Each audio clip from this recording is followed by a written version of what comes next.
Hola, no te quiero hacer perder mucho el tiempo, así que voy directa al grano. Si quieres escuchar el audiolibro completo, echa un vistazo al enlace en la descripción. Podrás disfrutar de una prueba totalmente gratuita que te dará acceso a un amplio catálogo de audiolibros. Pero espera, que hay más. Por si todavía tienes dudas, a continuación te dejo con un pequeño fragmento del audiolibro. Disfrútalo. Agrio sabor a muerte, a sudor de caballo y orín, a sangre y heces de animal.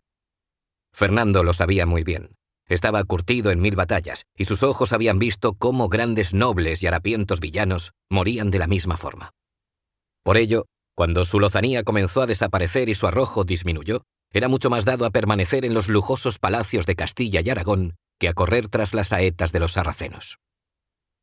No le había costado mucho seducir a Beatriz de Bobadilla. Aquella joven doncella de 20 años, de rasgados ojos negros y frondoso pelo castaño, era una potrilla fácil de gobernar. La primera vez que se fijó en ella fue en una situación perturbadora. Mientras descansaba, tras una opípara comida en una de las terrazas del palacio, observó que Rodrigo Téllez Girón, el joven maestre de la Orden de Calatrava, sobrino de su otrora enemigo Juan Pacheco, comenzaba a juguetear con una dama de la corte. Se ocultó entre cortinas para poder espiar a los amantes con mayor discreción. Rodrigo besaba el largo cuello de la dama libre de abalorios y después de abrirle el corpiño, continuaba hasta los pechos de la joven. Ella tenía los ojos cerrados y gemía dócilmente, mientras que el maestre le acariciaba todo el cuerpo. Al final, le liberó del vestido y la piel de la joven se sonrojó por el fresco, aunque la calentura parecía proteger a los amantes del frío de marzo. Don Rodrigo terminó de abrir las piernas de la doncella, y el rey pudo contemplar su monte de Venus castaño y frondoso como un bosque gallego. Después, se colocó sobre ella, y comenzó a embestirla primero con la suavidad de un mancebo, pero a medida que la mujer gemía más fuerte, el maestre la penetró con más fuerza. En ese momento los ojos abiertos de la doncella se cruzaron con los suyos, y por primera vez la reconoció. Era la sobrina de Beatriz de Bobadilla, la marquesa de Moya, íntima amiga de su esposa. Aquella muchacha de 20 años en la que se había fijado antes, no apartó los ojos avergonzada. Sus dos pupilas negras como dos pozos le atraparon, y Fernando se sintió hasta el punto excitado por aquel inesperado espectáculo que su miembro viril se puso erecto como una torre. La joven comenzó a jadear más fuerte con los ojos abiertos, mientras el maestre bramaba sobre ella, y ambos llegaban al éxtasis casi a la vez. Fernando cerró el cortinaje y mandó llamar a una de las criadas para que le aliviase de aquel fuego que había encendido la muchacha, pero ya no pudo quitársela del pensamiento. Cuando recibió al maestre de Calatrava para enviarlo a Jaén para que protegiese sus tierras y las del rey, sabía que no era suficiente con alejarlo de aquella doncella hermosa que parecía haberlo sorbido el seso. Su lujuria le pedía que eliminara al contrincante.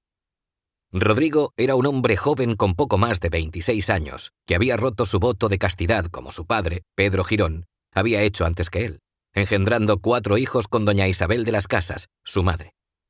Además, don Pedro había intentado casarse con la reina Isabel, pero murió misteriosamente unos días antes de la boda, aunque él sí sabía lo que había sucedido a aquel malnacido.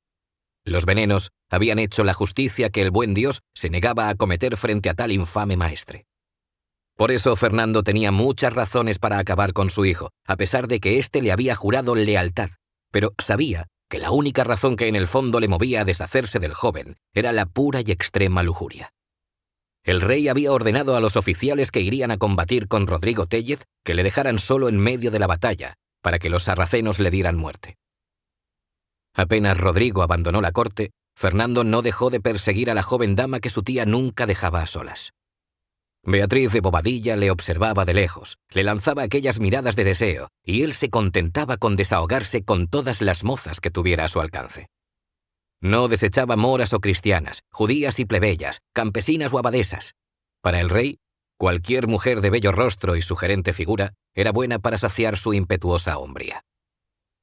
Fernando esperaba con ansiedad las novedades del frente, pero su interés no era terminar la reconquista, tampoco echar a los moros de la península. Sobre todo, mientras estos pagaran sus tributos, lo único que ansiaba era la noticia de que el maestre había caído muerto en el campo de batalla.